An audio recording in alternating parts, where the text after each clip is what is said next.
Hello friends, मेरा नाम है धीरज कुमार और मैं आप सब लोगों का स्वागत करता हूं आज की क्लास में। आज एक हम नई सीरीज़ करेंगे, जैसे कि आप स्क्रीन पर देख ही रहे हैं। आज हम आईबीपीएस क्लर्क के लिए 10 एक्सपेक्टेड मॉक पेपर हैं, वो डिस्कस करेंगे। उसमें से पेपर नंबर 1 करेंगे सबसे पहले। ये आपको मैं बताऊंगा कि 35 क्वेश्चन इन 20 मिनट्स कैसे आपको अटैम्प्ट करने हैं। और ये सीरीज़ आपके 10 पेपर लेके आएंगे, 10 पेपर करवाएंगे इसमें हम। पहला पेपर आज डिस्कशन होगा। इसके अंदर मैं आपको ये सिखाऊंगा कि किस कौन से क्वेश्चन को कब आपको स्किप करना है और कौन से क्वेश्चन को कब आपको अटैम्प्ट करना है। इसी तरीके से हम ये पूरे आने वाले 10 पेपर इसी तरीके से करेंगे और इस तरीके से आपको 355 350 क्वेश्चंस मिल जाएंगे। और जब आप इन क्वेश्चनों को कर लेंगे तो इसके बाहर आपका कोई भी क्लर्क का क्लर्क प्री में बाहर नहीं पूछा जाएगा। तो आओ देखते हैं पेपर कैसे करते हैं अटैम्प्ट और क्या करना है मैं आपको बताता हूँ वन बाय वन। अगली स्लाइड पे चलते हैं। अगली स्लाइड ये देखिए, अगली स्लाइड है ये हमारी सीरीज चल रही है 100+ puzzle for bank PO and clerk. आप चाहो तो इसको ज्वाइन कर सकते हो। इसमें 10 क्लासेस हो चुकी हैं, अभी और भी चलेंगी। तो पहले हम चलते हैं, जब पेपर स्टार्ट होता है तो कैसे करना है। पहले हम स्क्रीन पे गए। सबसे पहले हमने देखा 11 बॉक्सेस हैं। ठीक है, इस तरीके से हमने जल्दी जल्दी पढ़ लिया। वेरिएबल नहीं है। आप अब आपको करना चाहिए नहीं करना चाहिए ये क्वेश्चन। 5 क्वेश्चन है 1 to 5। मेरे हिसाब से इस क्वेश्चन को अभी आपको अटैम्प्ट नहीं करना चाहिए। होता ऐसे है कि आप अगर शुरू में पजल स्टार्ट करते हैं, मोस्टली पेपर जब भी आपका आएगा 99% आपके एग्ज़ाम जब पेपर स्टार्ट करोगे तो उसमें पहली पजल ही आती है ज़्यादातर। तो आपको स्किप करनी है। और मेरे मेरे हिसाब से जिस हिसाब से मैंने पेपर देखे हैं और दिए हैं, उस हिसाब से पहली पजल आपकी काफ़ी कॉम्प्लिकेटेड होती है कंपैरिजन टू अदर। तो इसलिए अगर पजल कोई सी भी, अगर मान लो इधर कोई छोटी भी पजल होती 1-2 लाइन की, तो भी आप उसे स्किप करते। आप इसे बाद में अटैम्प्ट करेंगे। अगर मान लो ये पजल ना बनी तो आपका पूरा पेपर ख़राब हो जाएगा। तो ये आपकी पजल मान लो 2 मिनट में बनाया आपने, नहीं बनी, फिर आप रीचेक करोगे यार 2 मिनट ख़राब हो गए। फिर 2 मिनट और दिए आपने, 2-3 मिनट, तो 5 मिनट, आपका पूरा पेपर ख़राब हो जाएगा फिर। तो इसलिए भलाई है आप इस क्वेश्चन को पहले छोड़ दें। चलो पहले क्वेश्चन हमने छोड़ दिया पहला को। अब देखते हैं अगला क्वेश्चन कौन सा आया इस पेपर में। ये देखिए,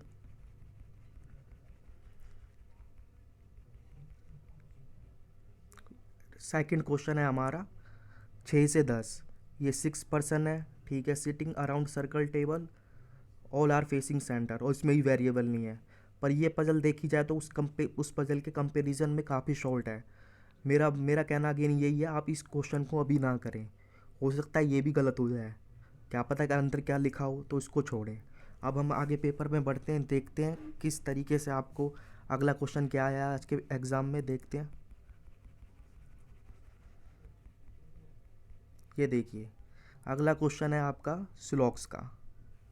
स्लॉक्स का है। स्लॉक्स में तो आप सभी एक्सपर्ट हैं, तो आप स्लॉक्स का क्वेश्चन है, आप इसे अटैम्प्ट करना स्टार्ट कर दें बिना टाइम बर्बाद करें। मैं आपको देता हूँ 30 सेकेंड, आप इसे अटैम्प्ट करें, फिर मैं बताऊँगा आपको किस तरीके से करना है। आपका समय होता है स्टार्ट।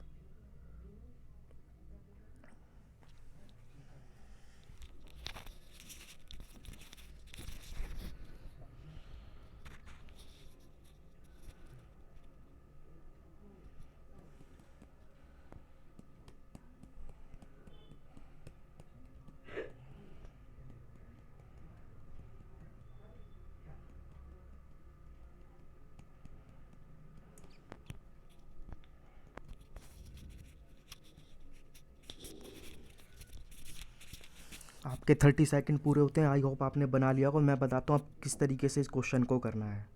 तो सबसे पहले क्या लिखा है, सम पी इज़ टी, तो आप एक सर्कल बना लें, सम पी इज़ टी, ठीक है। फिर अगली वाली लाइन में बोलता है वो आपका ऑल टी, यानी all T is, all T R Q, ठीक है। अब आपके कंक्लूजन आते हैं। फर्स्ट में बोलता है सम टी इज़ पी, जो सम टी है पार्ट वो पी है, हाँ है। आप देखो कि ये टी का पार्ट कुछ पी में जा रहा है, ठीक है। अगला क्वेश्चन है आपका सम क्यू इज़ पी, आगे लिखा है इज़ पॉसिबिलिटी। आप देखोगे ये सम क्यू इज़ पी तो ऑलरेडी है, और ये पॉसिबिलिटी में पूछ रहा है। जब भी याद रखना, जो भी चीज़ आपकी डेफिनेट में दी हो और वो आपकी पॉसिबिलिटी में पूछ ले तो वो आपकी रॉन्ग हो जाती है। तो इसका आंसर है ओनली वन, तो ये आंसर आएगा। आगे हम देखते हैं। ये देखिए, मैंने इस तरीके से ये डायग्राम ड्रॉ करा हुआ है, some P is T, all T is Q, ठीक है। अगला आप आगे आंसर भी दे रखा है इसमें, ताकि आप जब रिवाइज करो दिक्कत ना आए। अगला क्वेश्चन ये रहा आपका। फिर से आपका समय होता है स्टार्ट, 30 सेकेंड, बनाइए आप इस क्वेश्चन को।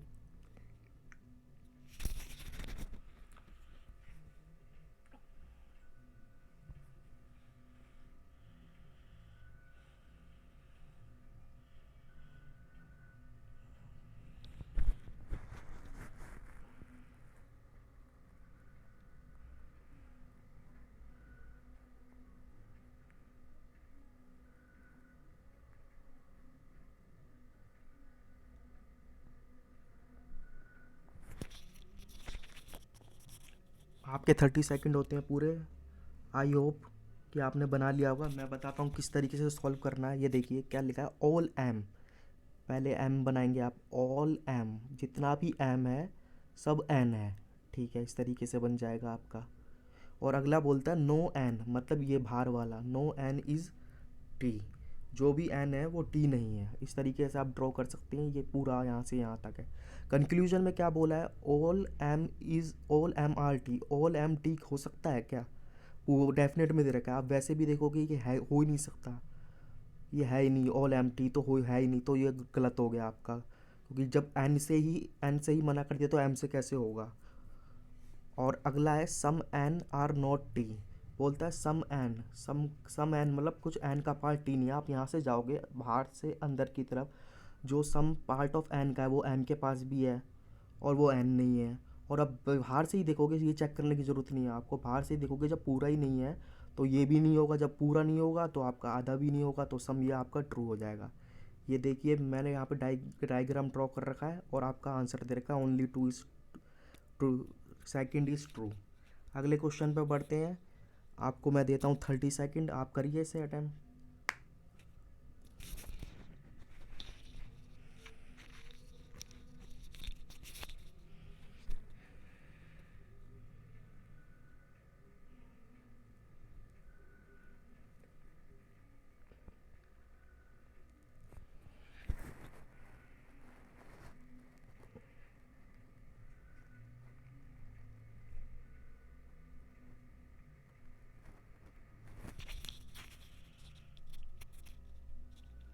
30 सेकंड पूरे होते हैं, आई थिंक आपने बना लिया होगा। आप देखते हैं इस क्वेश्चन को, क्या क्या लिखा हुआ है। Only a few A is B. जब भी आपका ओनली अ फ्यू आ जाए, इसमें बहुत कन्फ्यूजन होता है बच्चों को ओनली और ओनली फ्यू में। तो ओनली फ्यू का मतलब सम ही होता है, सम ही उसे कंसिडर करते हैं हम। तो only few A is B, तो only a few A is B, ठीक है। और अगला है only a few B is C, ठीक है। अब इसका कंक्लूजन क्या है, नो ए इज़ सी, ए से सी के बारे में हमें कुछ नहीं पता। और at least some A R C, और बोल रहा है सम ए आर सी है एटलीस्ट, तो हम इन दोनों के बारे में नहीं बता सकते कुछ भी। पर आप देखोगे जब इन दोनों को कंबाइंड करोगे आप, एक तो आपकी नेगेटिव स्टेटमेंट है, मतलब फुल इन्फॉर्मेशन दी है, और एक आपकी पॉजिटिव है, और वेरिएबल आपके इन दोनों के सेम है। नो ए इज़ बी, जब नो ए इज़ बी होगा तो ये सम वाला नहीं हो सकता, जब सम होगा तो नो नहीं होगा। तो इसका क्वेश्चन आपका आइदर वन और आइदर टू आएगा आंसर। आप देख सकते हैं किस तरीके से मैंने इधर ड्रॉ करा हुआ है, और ये देखिए आंसर इसका either one either two. Next question पे चलते हैं। ये देखिए क्वेश्चन है आपके, 30 सेकंड स्टार्ट होते हैं, कीजिए आप इसको।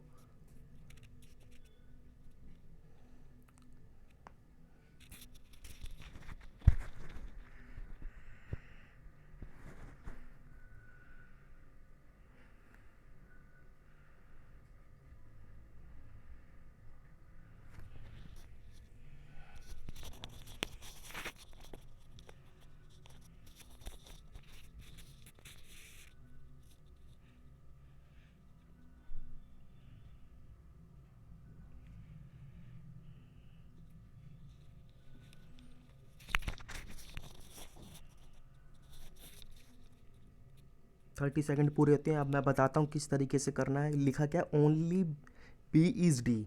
जब भी आपका ओनली वर्ड आता है तो इसमें रिवर्स हो जाता है। पहले हम डी को लिखेंगे ऐसे करके, यानी कि all D is B consider करते हैं हम, ये कंडीशन बनती है, आप याद रखना। फिर है नो डी इज़ के, नो डी यानी ये अंदर वाला, नो डी इज़ के, कोई भी डी के नहीं है, ठीक है। हमने इस तरीके से ड्रॉ कर लिया। अब कंक्लूजन में क्या कहता है, सम बी इज़ नॉट के, बोलता है सम बी इज़ नॉट के, हाँ हो सकता है। आप देखोगे ये जो बी का पार्ट है वो डी के पास है, वो भी के नहीं होगा जब डी नहीं है, तो ये आपका सही हो गया। अब बोलता है ऑल के इज, ऑल के बीइंग बी इज पॉसिबिलिटी, सारे क्या क्या बी बी हो सकते हैं। आप देखोगे डी ने के बारे में बोला है, बी के बारे में नहीं हो सकता। के चाहे तो आपका इधर आ जाए, इधर आ जाए, इधर आ जाए, तो ये आपका ट्रू होगा।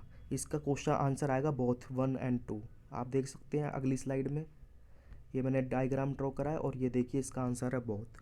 नेक्स्ट क्वेश्चन पे चलते हैं आपका। देखिए 30 सेकंड स्टार्ट होते कीजिए इसको।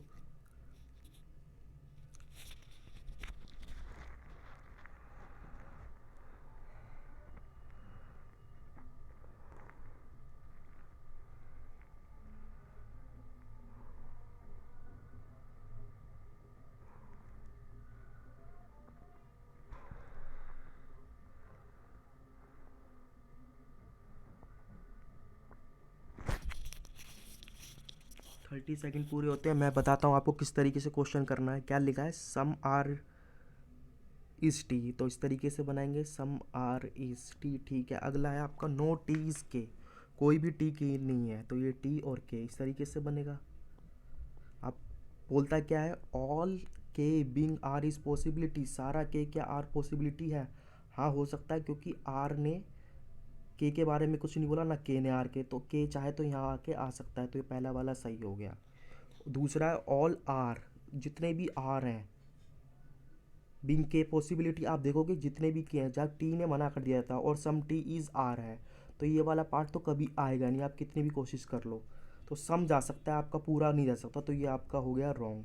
तो इसका आंसर है नंबर 1। आप देख सकते हैं ये मैंने करा है इस तरीके से। आप देखेंगे इसके अंदर मैंने आपको सिर्फ क्वेश्चन आंसर कराए हैं। अगर आप कॉन्सेप्ट सीखने चाहते हैं तो मेरे चैनल को ज्वाइन कर लीजिए, मैं उसमें टॉपिक वाइज भी क्वेश्चन कराऊंगा जो आपको हेल्प करेगा। ये पेपर इसलिए कराया जा रहा है जिन लोगों की तैयारी है, वो देखना चाहते हैं किस तरीके से अटैम्प्ट करना है पेपर, उनके लिए है। बाकी आप बेसिक कॉन्सेप्ट्स के लिए चैनल पे जा सकते हैं। अब आगे बढ़ते हैं, आप देखोगे हमने 2.5 मिनट के अंदर, मतलब 2.5 मिनट के अंदर हमने 5 क्वेश्चन कर लिए, और ये 2.5 मिनट आपका मैक्सिमम है। कोई बच्चा इसको 2 में करेगा, कोई 1 मिनट में भी कर लेगा। तो अभी 2.5 मिनट है, अभी अब हमारे पास 17 साढ़े 17 मिनट है। अब आगे क्वेश्चन पे चलते हैं, देखते हैं क्या आया है। ये देखिए, ये देखिए, ये आया है आपका कोडिंग डिकोडिंग का 4 लाइन का क्वेश्चन है। अब देखिए आप, मैं इसको आपको बनाने के लिए 2 मिनट देता हूँ, और फिर मैं बताऊँगा कि अप्रोच इसकी क्या होनी चाहिए क्वेश्चन बनाने के लिए। देखिए 2 मिनट आपके स्टार्ट होते हैं, आप बनाइए, फिर मैं आपको बताऊँगा किस तरीके से ये क्वेश्चन करना है।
आई थिंक आपने शायद क्वेश्चन बना लिया होगा। मैं बताता हूँ इस क्वेश्चन की अप्रोच क्या होती है।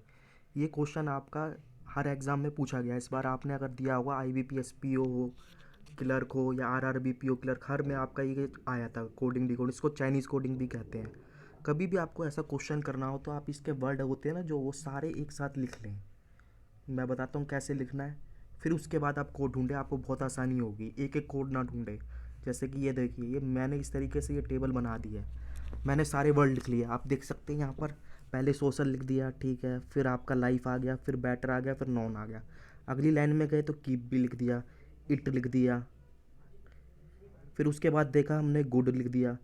लाइफ हमने लिखा नहीं क्योंकि लाइफ हमारा रिपीट हो गया था। अगला हम गए थर्ड लाइन में तो गुड रिपीट हो गया, इट भी हो गया, सोशल भी हो गया, फार लिख दिया। नेक्स्ट लाइन में गए आप तो नो नहीं था हमारा, नो लिख दिया। बाकी सारे रिपीटेड हैं, आप देख सकते हैं। तो इसको करने से क्या होगा, आप देखोगे कितने सारे वर्ड नज़र आ रहे थे, मगर आप यहाँ देखोगे तो 1 2 3 4 5 6 7 8 9, सिर्फ 9 ही वर्ड हैं सर। तो अब आपको कोड कैसे ढूंढने हैं मैं बताता हूँ यहाँ पर। देखिए, सबसे पहले हम पहली लाइन पे जाएंगे। पहली लाइन से सारी लाइनों को कनेक्ट करेंगे। कौन कौन सा, सबसे पहले हमारा सोशल है। हम देखते हैं सोशल कहीं और लिखा हुआ है। हाँ, सोशल देखोगे इसमें सेकंड में नहीं लिखा हुआ। थर्ड में देखोगे, हाँ सोशल लिखा है। और देखिए और कोई वर्ड रिपीट तो नहीं हो रहा सोशल के अलावा। देखिए गुड रिपीट नहीं हो रहा, इट भी नहीं हो रहा, फार भी नहीं हो रहा। तो अब इन दोनों में हम कॉमन पॉइंट ढूंढेंगे क्या क्या है। आप देखोगे कि सोशल में इधर तो ए है, ए इधर नहीं है, बी नहीं है इधर, सी हाँ सी आ रहा है, डी नहीं है। तो आपका पहला कोड हो गया आपका सोशल का, आपका कोड हो गया आपका सी। इस तरीके से आप लिख लोगे। अब दूसरे पे जाओगे आप, लाइफ इसी तरीके से देखोगे। लाइफ देखोगे आप दूसरे में है कहीं, हाँ दूसरे में लाइफ है, ठीक है। और तो कोई वर्ड रिपीट नहीं हो रहा, देखते हैं। कीप भी नहीं है, इट भी नहीं है, गुड भी नहीं है, चलो मिल जाएगा यहाँ से। ये लाइफ लाइफ। अब आप देखोगे यहाँ पे कौन सा वर्ड रिपीट हो रहा है, यहाँ देखोगे आप डी हो रहा है। तो ये आपका हो गया डी और डी रिपीट, ठीक है।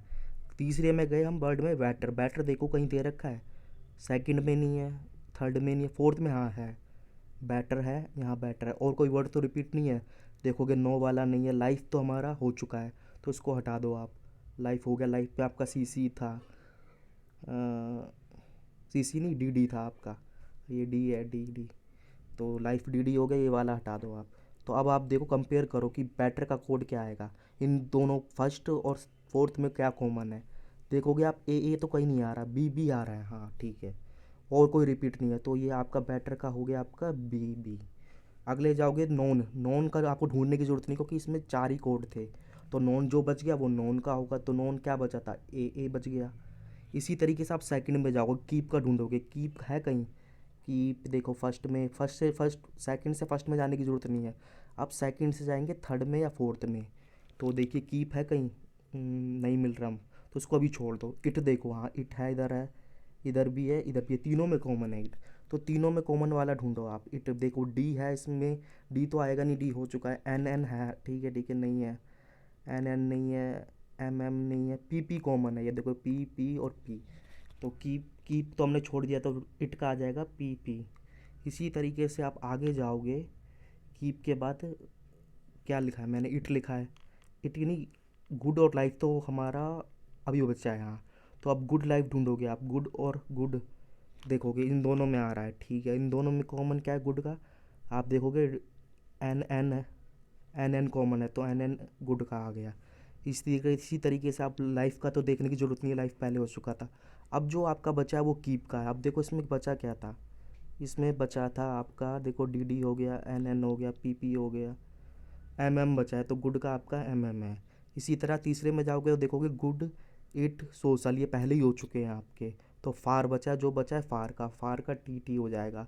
सिमिलरली आप फोर्थ में जाओगे तो ये लाइफ भी हो चुका है, इट भी बेटर भी। 9 का बचा है, क्या है 9 का आपका क्यू क्यू। तो इस तरीके से आपको सारे कोड ढूंढने होते हैं। अब खुद करोगे, मैं समझा रहा हूँ तो टाइम लगेगा, खुद करोगे तो बहुत जल्दी हो जाएगा। देख सकते हैं, ये देखिए मैंने सारे आपके कोड यहाँ पर लिख दिए हैं जो जो आएंगे। अब इसके बेसिस पे वो क्वेश्चन पूछता है कुछ। अब देखते हैं क्वेश्चंस क्या हैं आपके। पहला क्वेश्चन है what is code of life. Life का कोड क्या है, आप सीधा लाइफ पे जाओ। लाइफ का कोड है डी डी। तो डी डी कहीं है, हाँ ठीक है, हो गया इजीली। कितनी जल्दी टिक हो गया आपका। मिनिमम आपका ये 5 सेकंड लेगा। आगे देखेंगे, देखो मैंने आंसर भी दे रखा है ताकि जब आप सोल्व करो पेपर को तो आसानी हो। अगले पे जाते हैं। अच्छा, फिर बोलता है कि 9 का कोड क्या है, सीधा 9 पे जाओ। क्यू क्यू, आप देखो क्यू क्यू कह रहा। अगले पे जाओगे, ये आंसर दे रखा है 17 का है आपका बैटर 9। तो देखो आप 9 ढूंढो, 9 का तो क्यू क्यू था, और बैटर का आपका है D B B. Q Q और बी बी आप ढूंढो कहाँ पर है, ये रहा आपका। तो ये आंसर हो गया। नेक्स्ट पे जाओगे, ये क्वेश्चन काफ़ी अच्छा है। ये पूछता what is possible code of boy. आप देखोगे इसमें तो कहीं बॉय दे ही नहीं रखा, फिर भी ये पूछ रहा है, पर ये पॉसिबल पूछ रहा है, कौन सा हो सकता है। आप इस क्वेश्चन करने का इजी तरीका ये होता है, जो भी कोड इधर दिए हैं आपके क्वेश्चन में, उसके अलावा जो कोड दिया होगा वही बॉय का होगा। आप देखोगे सी सी था, इधर है, ठीक है, आपका डी डी भी है, एम एम भी है, ई ई अभी तक नहीं मिला, बी भी मिल गया, तो ये क्वेश्चन आंसर होगा आपका। नेक्स्ट पे जाओगे आप, बोलता है गुड का कोड क्या है, तो ये आप इजीली ढूंढ लोगे, एन एन। तो इस तरीके से हमने देखा किस तरीके से क्वेश्चन करा। आपने इस क्वेश्चन के पहले कोड ढूंढ लिया। आप कोड ढूंढोगे तो कोड ढूंढने में आपको ज़्यादा से ज़्यादा 2 मिनट लगेगा, और इसके आंसर टिक करने में मुश्किल से आपको 20 सेकंड लगेंगे। तो अभी तक इसको मान लो 2.5 मिनट हो गया ये भी। तो हमने 5 मिनट में अभी तक 10 क्वेश्चन कर लिए, ठीक है, और हमारे पास 15 मिनट बचते हैं। अब आपके पास कॉन्फिडेंस आएगा कि हाँ मैं कर सकता हूँ। 15 मिनट में आप चाहो तो कितने भी क्वेश्चन कर सकते हो, वो आपकी स्पीड और प्रैक्टिस पर है। चलो आगे बढ़ते हैं। क्वेश्चन क्या है ये देखिए। अब देखा हमने, एक और पज़ल आ गई, और ये पज़ल है आपकी 9 persons are sitting in row facing north. तो आप क्या करोगे, इस क्वेश्चन को अभी स्किप करोगे। मैंने बताया था पज़ल नहीं करनी, अभी आगे आगे हम पेपर में देखेंगे क्या क्या है। आप चाहो तो इसको कहीं साइड में स्टोर कर लो कि पज़ल नंबर 21 से 25 तक है आपकी, 9 मेंबर और नॉर्थ, इस तरीके से लिख दो। तो अब आगे बढ़ते हैं, इसको हमने स्किप करा।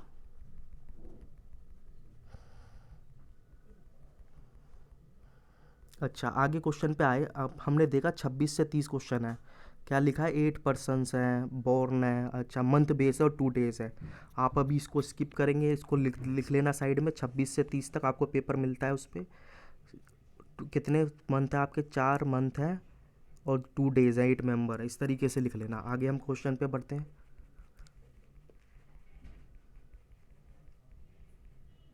अच्छा, ये इस तरीके से क्वेश्चन है।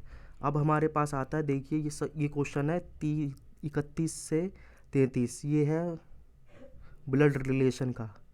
अच्छा, और इसके बाद हम देखते हैं क्या है आपका आगे क्वेश्चन। आपका है 34 से 35 है आपका डायरेक्शन का। आप इसमें से एक क्वेश्चन हमेशा बचा के रखना। आप जो जो आपको इजी लगता है वो सही रहेगा, क्योंकि इसमें ऐसा होता है कि लास्ट टाइम पे हम ज़्यादातर जब भी क्वेश्चन पेपर अटैम्प्ट कर, मतलब कि क्वेश्चन को, इसको पेपर को सॉल्व करते हैं, तो हमारे पास 1 या 2 मिनट बच जाता है। उस 1-2 मिनट में आप ना तो पजल कर सकते हैं, ना कोई छोटा क्वेश्चन बचा ही नहीं है आपके पास, तो इन दोनों में से एक काम आएगा। तो मेरा मानना ये 2 क्वेश्चन है, आप इन 2 को छोड़ दो। अगर आपके पास 1-1.5 मिनट भी बचा है तो आप खाली नहीं बैठोगे, आप इस क्वेश्चन को कर लोगे। तो अभी हमने इसको स्किप कर लिया, साइड में लिख लेना कि 34 से 35 है आपका डायरेक्शन, और इसको आपको लास्ट में अटैम्प्ट करना है, ऐसे लिख लेना। तो चलो उससे पहले हम ब्लड रिलेशन का क्वेश्चन कर लेते हैं, क्या लिखा है देखते हैं। ये देखिए ये क्वेश्चन है, मैं बताता हूँ ये, मैं आपको देता हूँ इसके लिए 1 मिनट, आप इसे सॉल्व कीजिए, फिर मैं बताऊँगा आपको किस तरीके से ये सॉल्व करना है।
1 मिनट ख़त्म होता है, देखते हैं अब इस क्वेश्चन को कैसे सॉल्व करना है, मैं बताता हूँ आपका।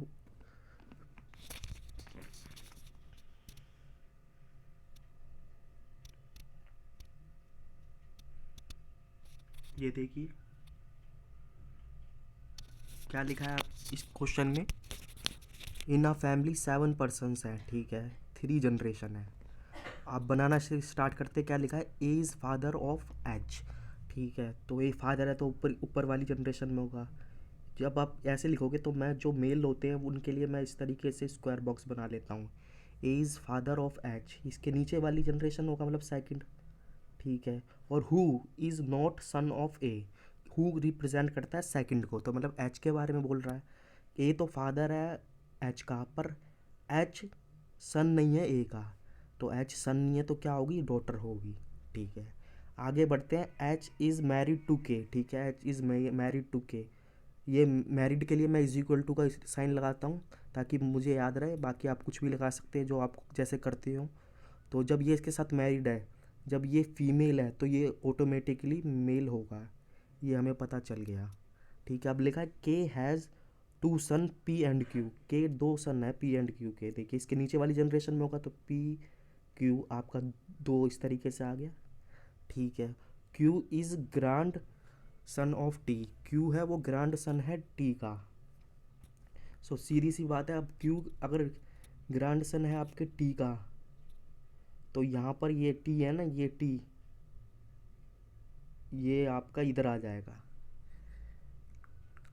और ये आपकी फीमेल होगी, ये यानी इसकी वाइफ होगी, ठीक है। और आगे बोल रहा है B is son in law of K, B son in law है के का, यानी कि बी सन लॉ है के का, तो यानी इसका ब्रदर होगा बी। तो इस तरीके से हमारा ये क्वेश्चन बन गया। अब ये क्वेश्चन बन गया, अब इसके कुछ क्वेश्चन आपने ग्राफ बना लिया, अब इसके बेसिस पे वो क्वेश्चन पूछेगा, देखते क्वेश्चंस क्या है। ये देखिए मैंने ड्रॉ करा हुआ है सारा ये इस तरीके से। ये देखिए सबसे पहले पूछता है how many males in family, कितने मेल्स हैं फैमिली में। आप मेल्स देखोगे ये स्क्वायर बॉक्स के 1 2 3 4 5, आपका 5 आंसर आ जाएगा। ये देखिए आंसर दे रखा है। अगले में है how is A related to K, A किस तरह से रिलेटेड करता है के से, ये काफ़ी सही क्वेश्चन है, इसमें काफ़ी बच्चे कंफ्यूज आते हैं। तो आप जिसमें लिखा है ना how A is related to K, तो मतलब ए के बारे में पूछ बोला गया, ए कैसे रिलेट करता है, ना कि के बारे में। तो ए ये रहा, के ये रहा, तो आप देखोगे ये इसकी डॉटर है, ये इसका हस्बैंड है, तो ए सीधा सीधा आप देखोगे ना यहाँ पर ए कैसे रिलेट करता है, ए इसका फादर इन लॉ हो जाएगा। ऑप्शन में देखिए किस तरीके से दे रखा है, फादर इन लॉ आ गया। नेक्स्ट क्वेश्चन पे चलते हैं।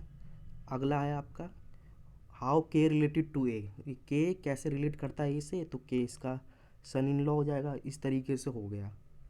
तो अभी तक आप हमने देखा हमने कितने क्वेश्चन कर लिए, अभी अभी तक हमने 13 क्वेश्चन कर लिए, और इसमें मान लो आपके मुश्किल से 2 मिनट लगे होंगे, तो अभी आप 15 मिनट के अंदर हमने आपके 13 क्वेश्चन कर लिए। अब हम आगे अब हमारी पज़ल बची हैं। अब पज़ल करने का भी तरीका होता है कि किस तरीके से पज़ल करनी है, आपने साइड में लिखा होगा कहीं ना कहीं कौन कौन सी पज़ल है। आप पहली पज़ल देखोगे तो 9 बॉक्स वाली थी, ठीक है। दूसरी पज़ल थी आपकी सर्कल वाली, और उसमें थे आपके 6 मेंबर, ठीक है। थर्ड पज़ल थी आपकी कौन सी थी, रो वाली, 9 मेंबर। और फोर्थ पज़ल थी आपकी मंथ वाली, 8 मंथ वाले 8 मेंबर थे। तो आप इसमें से चूज़ करोगे कि सबसे पहले पज़ल मैं कौन सी करूं। मेरे हिसाब से सबसे पज़ल वो करनी चाहिए जो इजी हो, ना कि जो आपको आती हो। ये देखिए इजी वाली कौन सी है, इनमें आप कंपैरिजन करोगे। सबसे पहले सर्कल की पज़ल थी, बहुत ही कम टाइम लगेगा, 6 मेंबर थे। आओ इसको ट्राई करते हैं किस तरीके से होगा, मैं आपको पज़ल पे लेके जाता हूँ।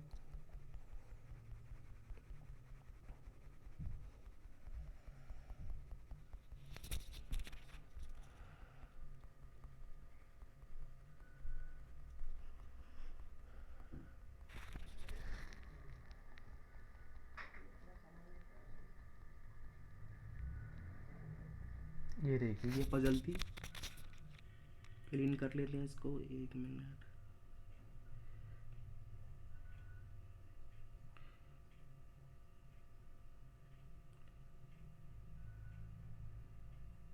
ये देखिए ये पज़ल है,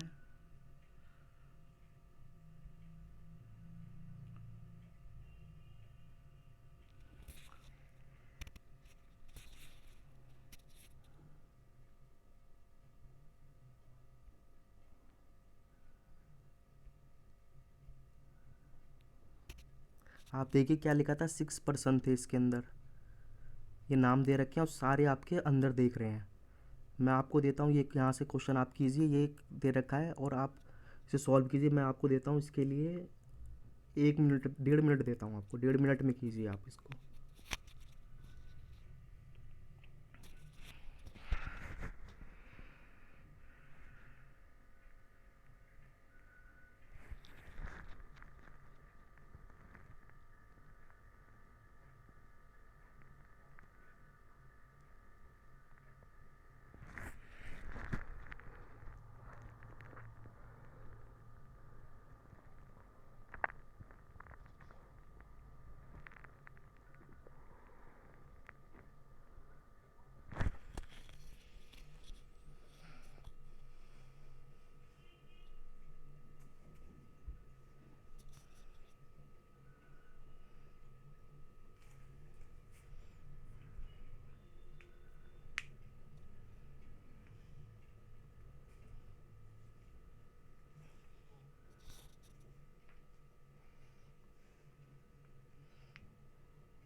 चलो टाइम ख़त्म होता है, मैं आपको बताता हूँ किस तरीके से करनी होती है पज़ल। ये आपका दिए थे 6 मेंबर है, इस तरीके से मैंने आपके 6 मेंबर इसमें अरेंज कर लिए, ठीक है। सारे इन थे तो इन है, ठीक है। अब देखिए कैसे करना होता है इस क्वेश्चन को। इस क्वेश्चन को करने के लिए जब भी मान लो कोई भी आप ये ले लो, ये पर्सन ले लो, इस पर्सन से अगर आपको राइट हैंड बोलेगा तो आप चलोगे इस तरफ, यानी कि एंटी क्लॉकवाइज, और लेफ्ट हैंड बोलेगा तो आप चलोगे क्लॉकवाइज, इस तरीके से चलोगे। कहीं से भी स्टार्ट कर लो। आप मान लो ये है, जैसे कि ये टाइम है, ये 9 बज रहे हैं, अगर वो लेफ़्ट बोलेगा, मतलब कि लेफ्ट लेफ्ट साइड के लिए बोलेगा तो आप क्लॉकवाइज चलो, तो घड़ी इसी तरीके से चलती है ना ये। और राइट के लिए बोलेगा तो एंटी क्लॉक। बाकी इसकी बेसिक कॉन्सेप्ट है, सम पढ़ेंगे 100+ पजल्स के अंदर। चलो देखते क्या करना है। सबसे पहला पॉइंट है आपका, मैं बताता हूँ आपको किस तरीके से करना है। क्या बोला है, Q third right of S. जो क्यू है थर्ड राइट है एस के, तो एस के है ना, तो एस आप यहाँ ले लो, आप कहीं भी ले सकते हो, मैंने यहाँ ले लिया। तो क्यू थर्ड राइट है एस, जब राइट बोला है तो आप कैसे चलोगे, एंटी क्लॉक। क्लॉक के लिए तो आपको इधर चलना पड़ेगा, एंटी क्लॉक के लिए इधर। तो थर्ड राइट है, 1 2 3, क्यू यहाँ पे आ जाएगा। और लिखा है who is second left of P. Who किसके बारे में है, तो हु आपको बता रहा है एस के बारे में बोल रहा है, क्योंकि हु रिप्रेजेंट करता है सेकंड पर्सन को। तो हु मतलब S second left of P, second left of P के है आपका। तो आप देखोगे तो पी आपका यहाँ आ जाएगा, लिखा ना Q second right of S, 1 2 3, और who is second left of P, इस तरीके से बन जाएगा ये आपका। ये देखिए इस तरीके से मैंने आपको इम्प्लीमेंट करके दिखाया यहाँ पर। एस के थर्ड राइट में ये है, और जी सी पी एस है, सेकंड लेफ्ट है पी के, इस तरीके से आ गया। अगली स्लाइड पे देखिए क्या लिखा है, इमीडिएट नेबर ऑफ, ये दिया है ना, ये हाईलाइट करा हुआ है मैंने अगली स्लाइड में आपका।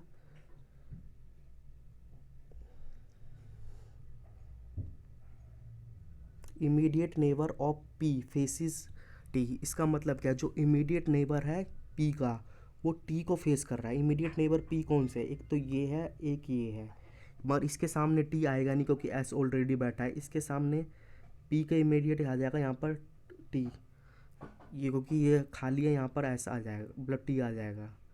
आगे चलते हैं, ये देखिए टी आ गया। अब क्या लिखा है लास्ट लाइन में आपका हाईलाइट किया है, you is not neighbour of T. You neighbour नहीं है टी का, तो टी का नहीं है तो दो जगह बची है, तो यू यहाँ पे आएगा, बचा हुआ आप यहाँ पे लिख देना।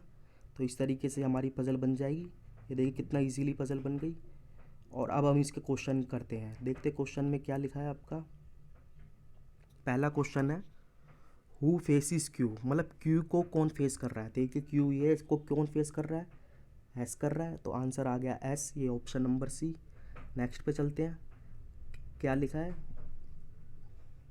Who third right of you, you के थर्ड राइट कौन है।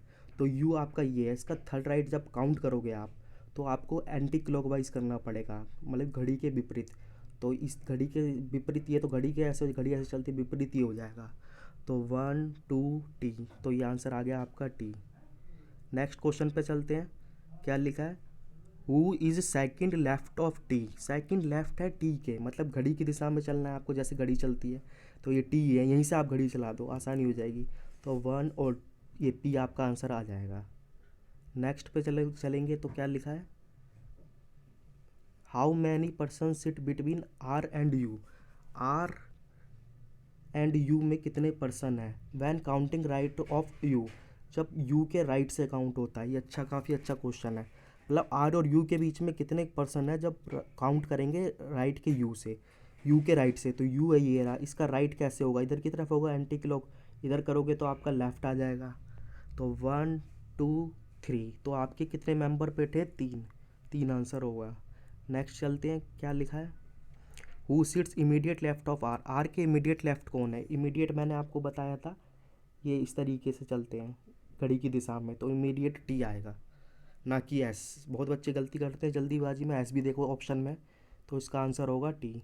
नेक्स्ट है who is neighbour of you. You के नेबर कौन है, यू है, इसके नेबर कौन है, पी और एस। अगर कभी भी नेबर का क्वेश्चन आता है तो उसके आप आसपास वालों को ही काउंट करोगे, जो उसके बिल्कुल बगल में होंगे। तो पी और एस है, पी एस ढूंढ लो आप कहाँ पे, ऑप्शन में ये रहा पी एंड एस, ये हो गया आंसर।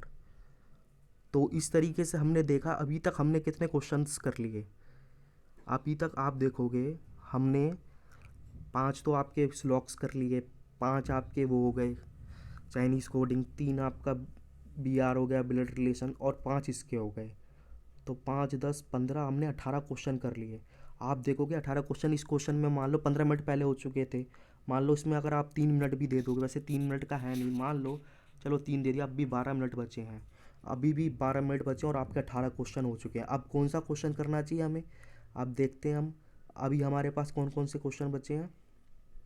पहला क्वेश्चन तो हमारा बॉक्स का बचा है 9 वाला, वो देखने में भी बड़ा था तो उसको छोड़ दो। अगला आपका रो है, एक बचा था आपका मंथ, तो हम रो वाला करके देखते हैं कि रो वाला थोड़ा इजी लग रहा था, उसकी थोड़ी लैंग्वेज देखते हैं क्या अंदर पढ़ के पता चलेगा आपको। ये देखिए रो वाला क्वेश्चन, ये रहा रो वाला क्वेश्चन है।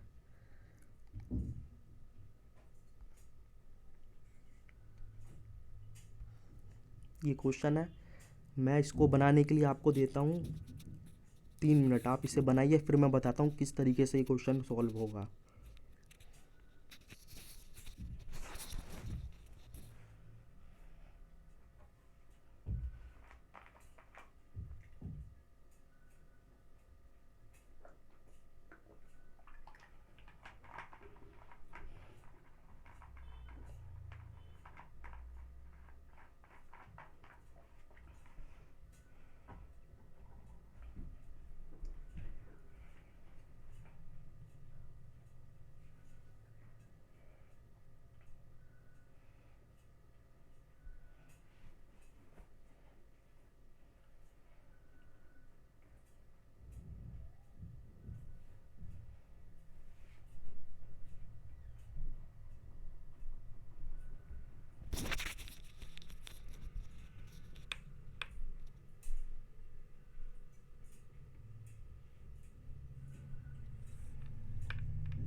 3 मिनट आपके होते हैं, आई थिंक आपने बना लिया होगा। चलो मैं इसे सॉल्व करता हूँ, किस तरीके से सॉल्व करना है। जब भी आप एग्ज़ाम में हो, इस क्वेश्चन को सबसे पहले तेज़ी से रीड करें। लिखा है 9%, ये पढ़ने की ज़रूरत नहीं है आपको, ये टाइम बर्बाद करेगा आपका। Are sitting in a row facing north, ठीक है, हमने पढ़ लिया। 9 मेंबर के नाम है। लिखा है बी सिट्स इन कॉर्नर, ठीक है, बी किसी कॉर्नर पे बैठा है। हाँ, फिक्स नहीं है, मगर यहाँ भी हो सकता है या यहाँ भी हो सकता है। जब हमने आगे पढ़ा no one right to B, अब हमारा फिक्स हो गया। अब हम क्वेश्चन को स्टार्ट कर सकते हो। आगे और पढ़ोगे एक दो line, D is third left of B, मतलब कनेक्टेड पॉइंट मिलते जा रहे हैं आपको, तो आप इससे पॉइंट से स्टार्ट कर सकते हो। चलो देखते हैं अगली स्लाइड में। देखिए मैंने सबसे पहले हाईलाइट किया है बी सिट्स कॉर्नर, तो बी यहाँ पे भी आ सकता है, यहाँ भी आ सकता है, पता नहीं है हमें कहाँ आएगा। पर जैसे ही हम आगे गए, जो मैंने ग्रीन लाइन से आपका हाईलाइट किया, no one sits right to B, इसका मतलब क्या है, बी के कोई भी राइट में नहीं बैठा। अगर आप बी को यहाँ बैठा दोगे और ये सारे नॉर्थ फेस कर रहे हैं, तो इसका राइट आपका यहाँ पर हो जाएगा, तो ये गलत हो जाएगा, तो बी आपका फिक्स है, यहाँ पर आएगा। ये देखिए अगली स्लाइड में मैंने बी यहाँ बैठा दिया। आगे चले, आगे क्या लिखा था क्वेश्चन में, D third left of B, third left of B के है, D third left of B. Third left कैसे काउंट करोगे, इसके पीछे की तरफ करोगे, और लेफ्ट और थर्ड कैसे करोगे, जैसे वन लेफ्ट, सेकंड लेफ्ट और थर्ड लेफ्ट, तो डी थर्ड लेफ्ट आ जाएगा। इसी तरीके से काउंट करो, कभी कन्फ्यूजन नहीं हो आपकी। वन लेफ्ट हो गया, सेकंड और थर्ड, तो डी आपका यहाँ पर आएगा। ये देखिए ये डी मैंने यहाँ पर बैठा दिया था। अगला हम आगे गए, ये देखिए ग्रीन से आपका हाईलाइट है। ये देखिए ये बहुत बहुत बड़ा पूरा लाइन थी, D is third left of B and immediate right of A, पर हमने इसको ब्रेक करके पढ़ा है ताकि आपको आसानी हो समझने में। तो D third left of B, D third left of B, और एंड किसको रिप्रेजेंट करता है पता होगा। अब एंड अब फर्स्ट पर्सन के बारे में बोल रहा है, डी के बारे में बोल रहा है, ना कि बी के बारे में। तो एंड इमीडिएट राइट ऑफ ए किसको बोल रहा है, डी है इमीडिएट राइट ऑफ ए के, तो डी इमीडिएट राइट ऑफ ए के है, तो इधर ए आएगा आपका। इमीडिएट राइट जब भी होगा आप इधर कर दोगे तो इमीडिएट लेफ्ट हो जाएगा, जो गलत है, तो ए आपका फिक्स है, यहाँ पर आएगा। आगे चलते हैं, देखिए यहाँ पर मैंने आपका ए को बैठा दिया, इमीडिएट राइट हो गया ना, एंड इमीडिएट राइट ऑफ ए, इस तरीके से आगे बढ़े हम। ये देखिए येलो से हाईलाइट करा हुआ है, number of person sit right to D is equal to number of person left of E. इसका मतलब क्या है, डी के जितने राइट में हैं वो बराबर है ई के जितने लेफ्ट में बैठते हैं। अब डी तो हमें दिया हुआ है, जब हमें डी दिया हुआ इसके राइट में कितने हैं, 1 2 3, तो ई के लेफ्ट में भी 3 होंगे, तो 1 2 3, तो ई आपका यहाँ आ जाएगा। नेक्स्ट को स्लाइड पे चलते हैं। देखिए ई मैंने यहाँ पर इसको प्लेस कर दिया। आगे जब हम बढ़े, ये देखिए ग्रीन से मैंने हाईलाइट करा हुआ है, H next to D, H next है डी के। नेक्स्ट का मतलब क्या होता है, ये भी नेबर ही माना जाता है, नेक्स्ट लैंग्वेज का खेल है। अब ध्यान रखना, H is next to D, तो यहाँ है डी, यहाँ तो एच यहाँ आ सकता है या यहाँ, यहाँ तो ऑलरेडी ए बैठा है, तो एच यहीं पर आएगा, फिक्स हो गया। ठीक है, आगे हम गए, ये देखिए एच मैंने आपका प्लेस कर दिया। आगे हम गए, एक मिनट, यहाँ से, और ये येलो से हाईलाइट करा, who is fifth right of I. ये भी देखिए इतना बड़ा पॉइंट था, हमने इसको ब्रेक करके पढ़ना है। इसी तरीके से आप क्वेश्चन करोगे, ब्रेक कर करके पढ़ोगे तो आसानी से हो जाएगा। एच नेक्स्ट टू डी, और हु किसको रिप्रेजेंट कर रहा है, डी के बारे में बोल रहा है, यानी कि डी फिफ्थ राइट है आई के, तो डी ये रहा।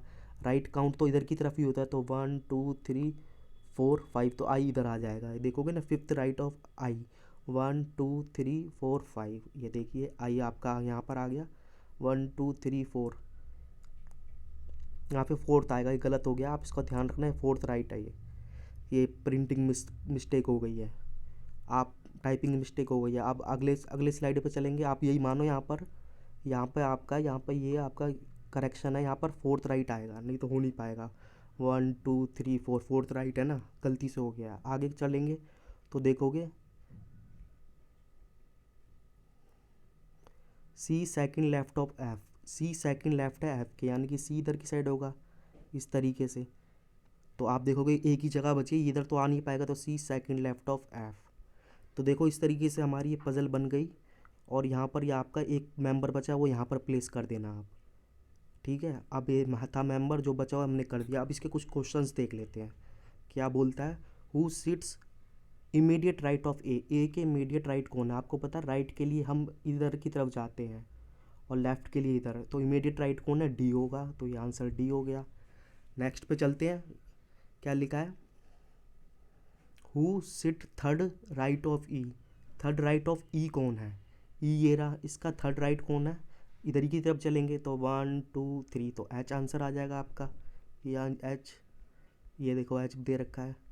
अगले क्वेश्चन पे गए, क्या लिखा है, how many person sit left to D, D के कितने लेफ्ट में बैठे, डी ये है, तो राइट काउंट करोगे तो इधर जाएगा, लेफ्ट काउंट करोगे तो पीछे जाएगा, तो 1 2 3 4 5, तो 5 आंसर आएगा।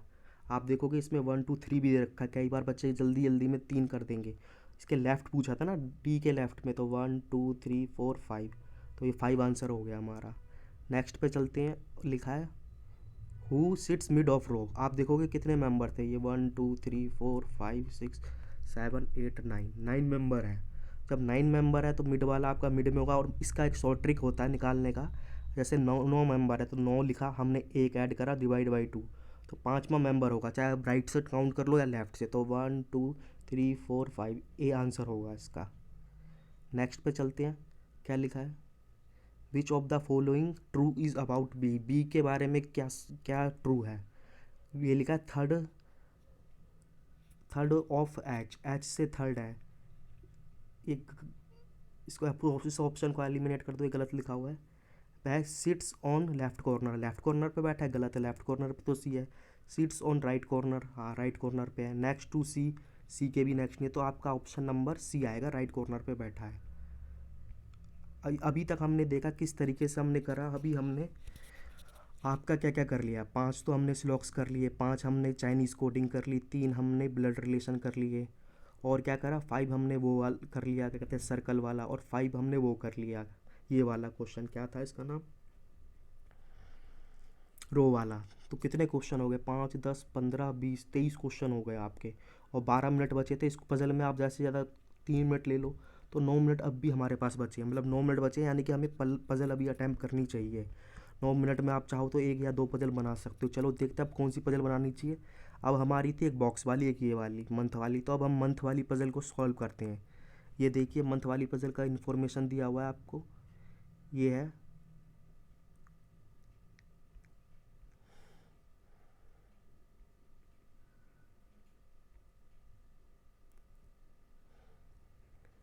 मैं आपको उसको सॉल्व करने के लिए देता हूँ आपको 3 मिनट। ये एक पज़ल की इन्फॉर्मेशन है और ये पज़ल है यहाँ से यहाँ तक, आप इसको बनाओ। इसके बाद मैं बताऊँगा किस अप्रोच से इस पज़ल को बनाना चाहिए ताकि जल्दी सॉल्व हो जाए।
चलो इस पज़ल को सॉल्व करते हैं, क्या होना चाहिए देखते हैं। क्या लिखा है इसमें इन्फॉर्मेशन में, 8 पर्सन्स हैं, ठीक है, उनके नाम दिए हैं, आप पढ़ो मत इसको। Born different date of a month, January, April, July और October, but not necessary in same order, each of one them born either 7th और 18th ऑफ मंथ। तो ये इन्फॉर्मेशन थी, ये जनरल इन्फॉर्मेशन है। इसके बाद यहाँ से यहाँ तक पजल है। तो हम जैसे ही हमने जनरल इन्फॉर्मेशन पढ़ी, हमने ये ड्रॉ कर लिया चार्ट। ये देखिए, जैसे इसने बोला था 8 पर्सन है, बॉर्न होते हैं डिफरेंट मंथ में, जनवरी में, ठीक है, मैंने जनवरी में कर दिया 7 और 18। इसी तरीके से अप्रैल, इसके आगे मैंने डेज भी लिख दिए, आप लिख सकते हैं चाहो तो, ईजी पड़ेगा आपको। इसी तरीके से जुलाई, इसी तरह से अक्टूबर, और 8 मेंबर इधर आएंगे, ठीक है। अब हम क्वेश्चन स्टार्ट करते हैं। देखिए पहला आपका है, आपने पढ़ा F is born in a month which has lowest number of days.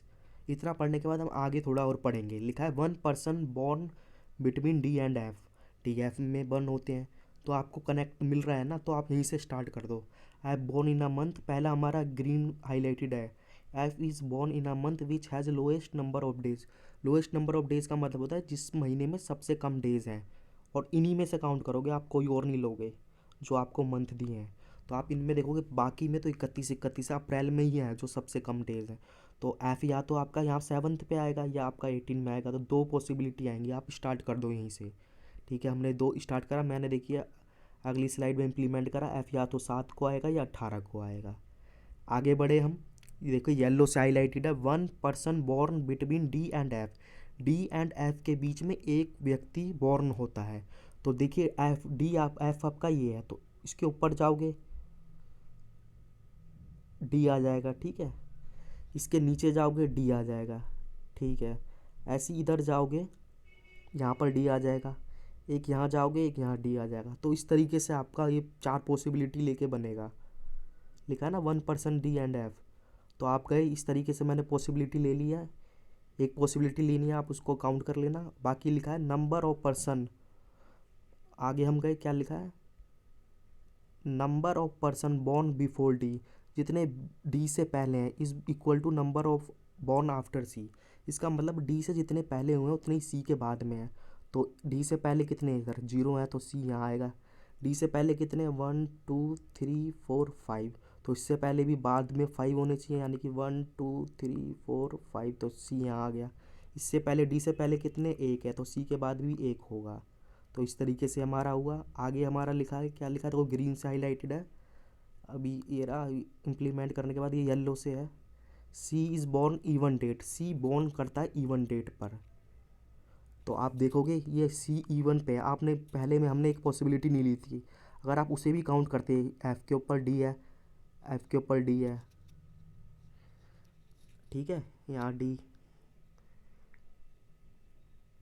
और डी के ऊपर कितने, 1 2 3 4, तो 1 2 3 4, तो सी आ गया। तो आप इसी से लेके चलो, सी बॉर्न इवन डेट, मतलब सी इवन डेट पर, तो सी यहाँ पर आए, यहाँ पर आ गया, यहाँ पे नहीं आ सकता, यहाँ नहीं आ सकता, ये काउंट नहीं होगा, क्योंकि ऑड पे। देखिए मैंने राइट से आपकी हटा दी पॉसिबिलिटी। जब हम आगे बढ़े, ये देखिए क्या लिखा है, ए बॉर्न आफ्टर डी, ठीक है, बट बिफोर एच। आप ऐसे लिख सकते हैं, ए बॉर्न आफ्टर डी, डी के बाद ए बॉर्न हो रहा है, बट बिफोर एच, यानी कि ए के बारे में बोल रहा है, बट ए को पहले वाले पर्सन को बिफोर एच, ठीक है। यहाँ हमारा कहीं पे भी आ सकता है, अभी हम बता नहीं सकते, यहाँ आ जाए, यहाँ। पर जैसे ही हमने आगे पढ़ा, none of them born on even date, उनमें से कोई भी इवन डेट पे बॉर्न नहीं होता, तो यहाँ तो आएगा नहीं, एक यहाँ भी नहीं आएगा, ठीक है। नन ऑफ देम कर रहा है इन दोनों की बात आपका, डी और एच की बात कर रहा है, डी और एच की, डी नहीं है, डी एच नहीं, ए और एच की कर रहा है, ए और एच की। तो आप देखोगे यहाँ पर नहीं आएगा, यहाँ पर नहीं आएगा, तो ए यहाँ पे आ जाएगा आपका, एच यहाँ पे आ जाएगा, ये फिक्स है।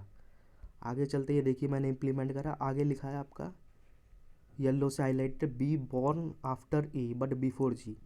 तो आप यहाँ कर सकते हैं B born after E but before G. आप देखोगे यहाँ पे 3 स्पेस हैं, 1 2 3, आप इजीली मैनेज कर सकते हो, ई बी और जी।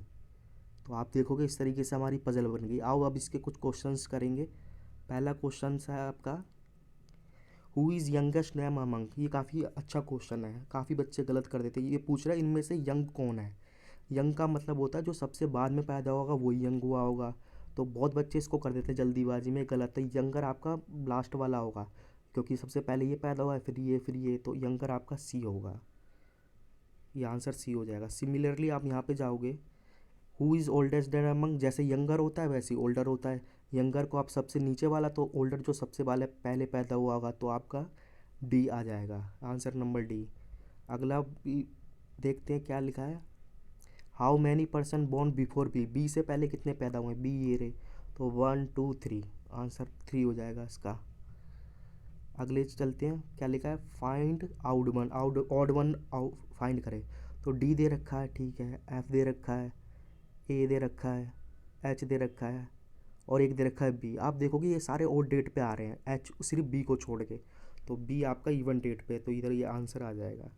नेक्स्ट पे चलते हैं, क्या लिखा है, हु बॉर्न ऑन 7 जुलाई। 7 जुलाई को कौन पैदा हुआ है, सीधा सा आंसर है ए पैदा हुआ है। ये हो गया हमारा। तो इस तरीके से हमने पजल ये बनाई।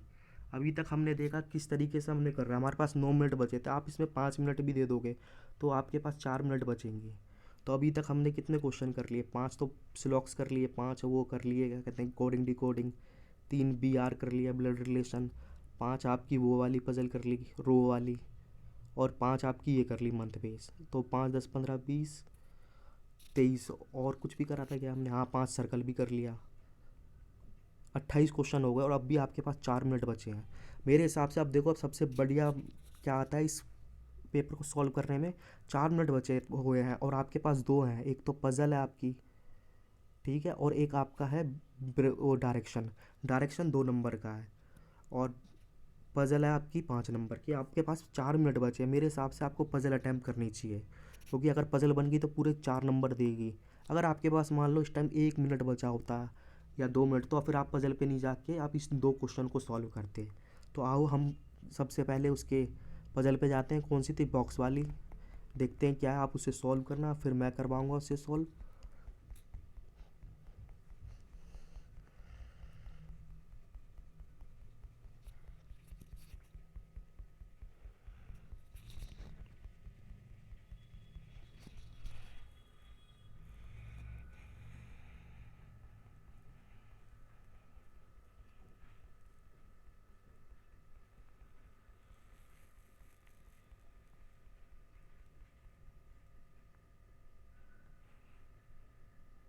ये देखिए ये पजल है आपकी, ये 11 बॉक्सेस हैं और वन प्लेस वन टू, क्या लिखा है, and one another such that one place above to another. ये इन्फॉर्मेशन हो गई।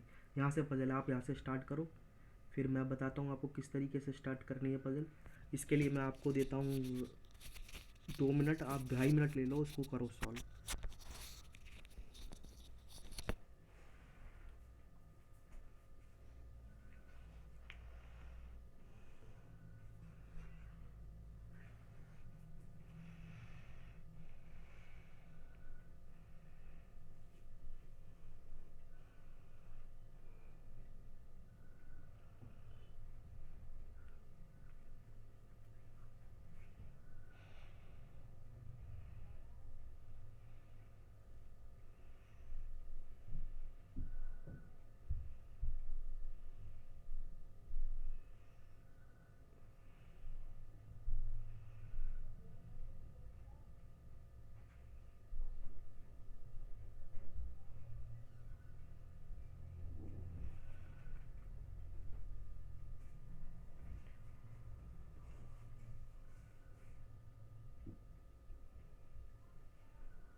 चलो आओ क्वेश्चन को सॉल्व करते हैं। मैं बताता हूँ किस तरीके से करना है।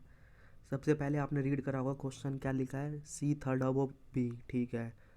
कोई फिक्स पॉइंट नहीं मिला। Number of boxes B and C between B and C is equal.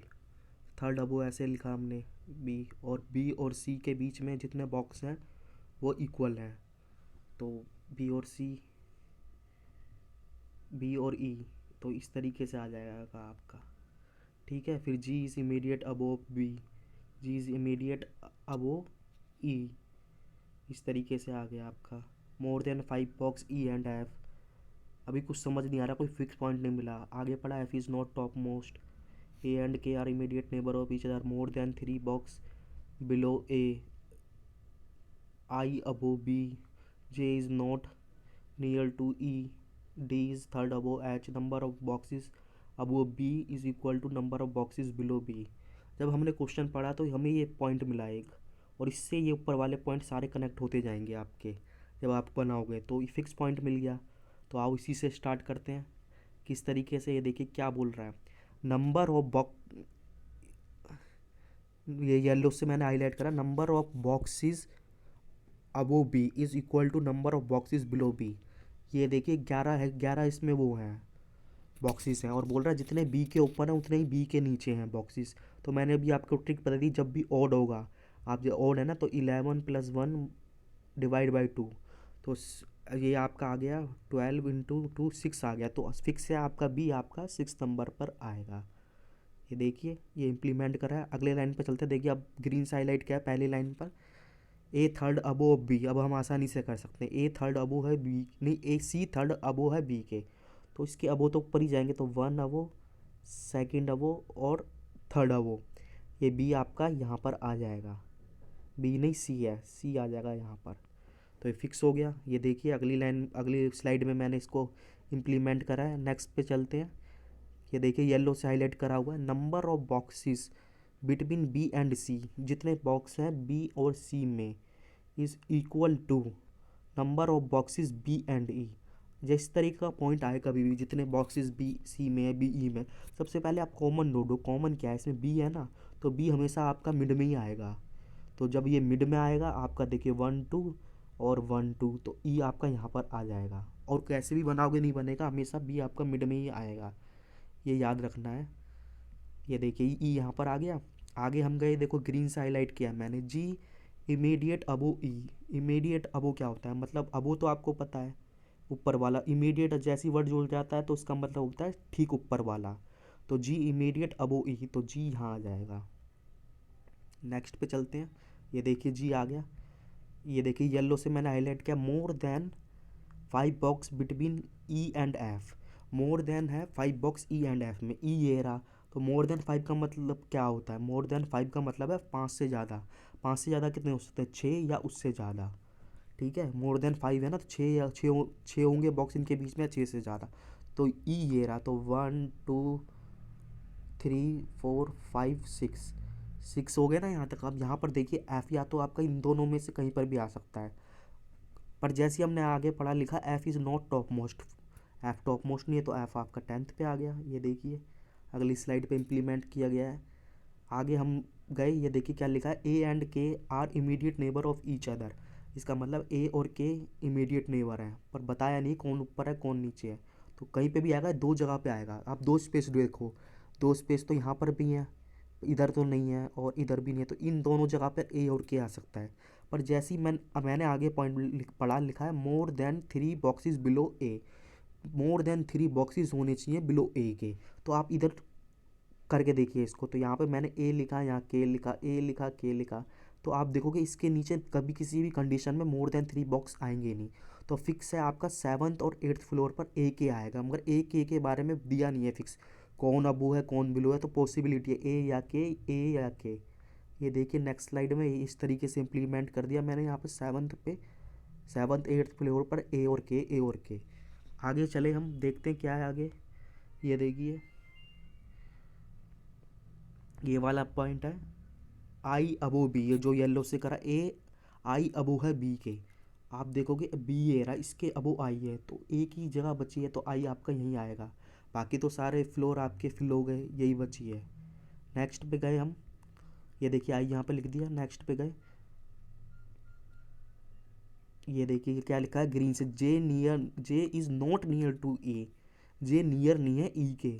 तो देखो जे कहाँ है, तो जे यहाँ नहीं आ सकता, नॉट नियर टू ई, ठीक है। तो कहाँ आएगा जे, या तो यहाँ पर आएगा फर्स्ट पे या आएगा आपका फिफ्थ पे, अभी पता नहीं है तो हम इसको साइड में लिख लेंगे।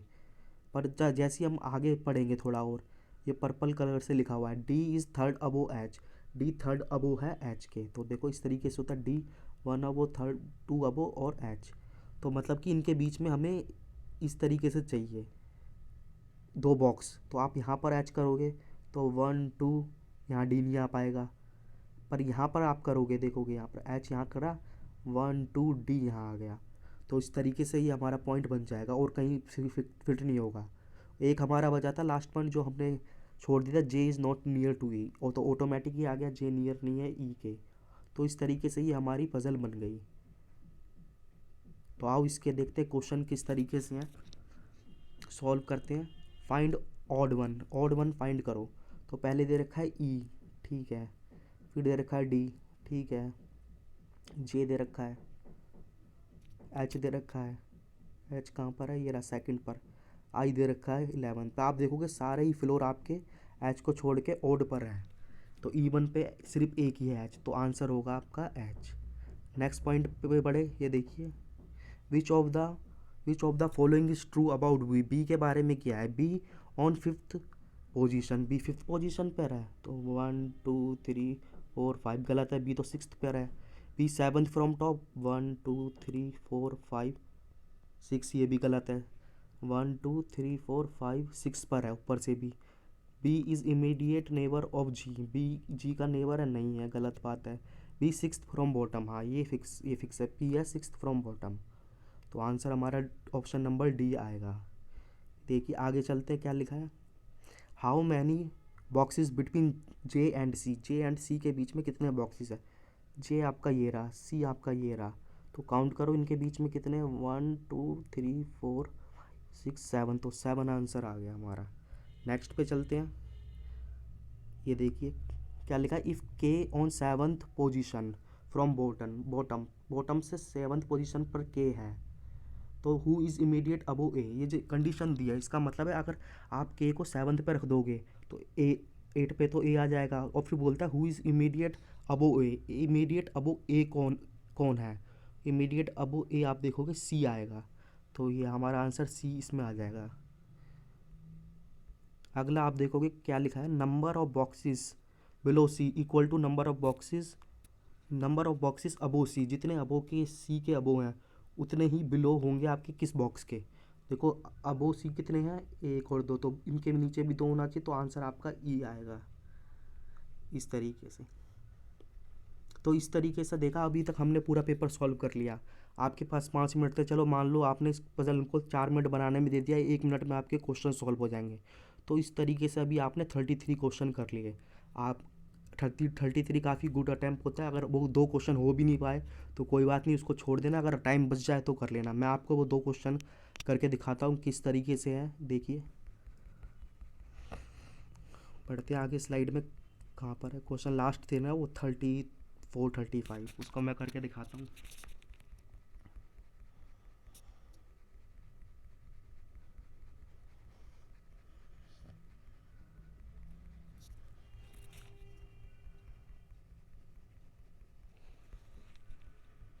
ये देखिए ये रहा क्वेश्चन,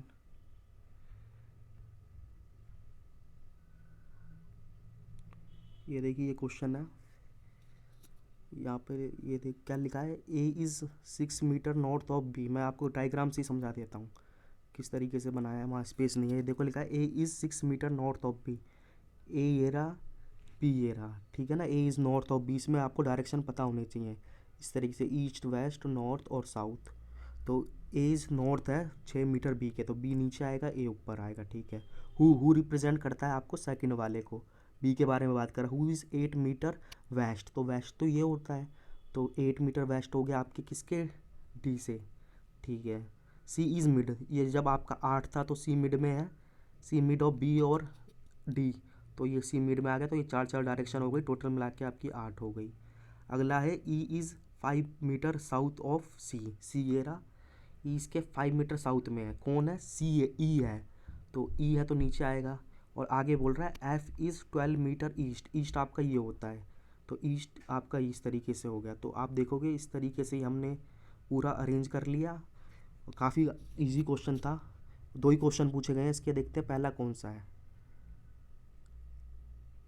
पहला क्वेश्चन है आपका what is the direction of C with respect of F. C का डायरेक्शन क्या है अगर एफ से काउंट करें, एफ इधर है, आप देखोगे इससे काउंट करें, कई बार इसको स्टूडेंट उल्टा कर देते हैं, तो आपको ध्यान रीडिंग सही तरीके से करनी है। What is direction of C with respect, जहाँ से विद रिस्पेक्ट बोले मतलब उससे पूछ रहा है, तो एफ ये है, तो आप यहाँ पर इस तरीके से डायग्राम ड्रॉ कर लो।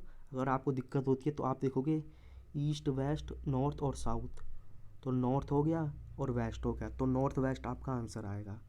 अगले क्वेश्चन पे बढ़ते हैं, क्या लिखा है, what is the shortest distance between C and F. ये सी और एफ के बीच में ना ये शॉर्टेस्ट डिस्टेंस क्या होगा, शॉर्टेस्ट जाओगे तो इस तरीके से ही आएगा। तो शॉर्टेस्ट डिस्टेंस के लिए आप देखोगे इसमें पाइथागोरस लगेगा, ठीक है, तो ये 5 है तो इस 5 का 25 और 12 का 144, तो 169 होगा अंडर रूट में, तो 13 आ जाएगा, तो आंसर नंबर 13 आएगा। कई बार स्टूडेंट ऐसे करते हैं, आप इसको जोड़ देते हैं इसको जोड़ देते हैं, तो कितना आ गया देखोगे आप, कितना आ गया 12 5 18 भी दे रखा है इसमें आंसर। ऐसे नहीं करना, उसने शॉर्टेस्ट डिस्टेंस पूछा है, तो इस तरीके से आपको पाइथागोरस लगानी है। तो आपने देखा किस तरीके से आज हमने पूरा एक क्वेश्चन पेपर सॉल्व करा। ये क्वेश्चन पेपर थे, ये देखोगे आप, ये किसी भी टीचर ने नहीं पढ़ाया होगा, ना आपको किसी क्विज़ में मिलेगा, क्योंकि ये खुद पेपर मैंने बनाया है। इसी तरीके से मैं आगे पेपर बनाता रहूँगा। अगर आप लोगों को ये वीडियो पसंद आए हो तो आप इसको ज़्यादा से ज़्यादा लोगों के पास शेयर करें, और मेरे चैनल को सब्सक्राइब करें। ये चैनल का नाम है यूट्यूब चैनल। और आपको अगर आपको इसकी पीडीएफ चाहिए तो मेरे टेलीग्राम को भी ज्वाइन कर लें, वो उसमें ये लिखें puzzles for bank exam by Dheeraj Kumar, तो आपको मिल जाएगी। और इस तरीके को, जिस तरीके से मैंने आज आपको अप्रोच बताई है, आप एसटी लगाते होंगे या मॉक पेपर, तो उसमें आप लगा के देखना, ये अप्रोच ज़रूर काम करेगी। बाकी अगले सेशन में मिलेंगे हम नए पेपर के साथ। और अगर आपको वीडियो पसंद आई हो तो कमेंट करो, और कुछ इसमें कुछ एरर हो, वैसे 1 2 जगह थी एरर, क्योंकि मैंने ही पेपर बनाया तो रह गया होगा वो, तो उसको मैं ठीक कर दूंगा। और और इस वीडियो को शेयर करना ना भूलें। बाकी हम मिलेंगे आपके साथ नेक्स्ट क्लास में। इसी तरीके से हम 10 पेपर करेंगे। आज ही हमारा पहला पेपर था, और इसका लेवल आपने देखा होगा, तो मेरे हिसाब से इसका लेवल सबसे 0 था। तो जब हम इसके 10 पेपर कर लेंगे, मान लो अभी हमने लेवल 1 करा, अभी तो 9 पेपर बचे हैं, तो बताओ इससे बाहर आएगा ही नहीं आपका। तो आपकी पूरी के पूरा क्वेश्चन आपके रीजनिंग में सारे के सारे क्वेश्चन कवर हो जाएंगे। तो चलो आज की क्लास को ख़त्म करते हैं, बाकी फिर मिलते हैं अगले सेशन में।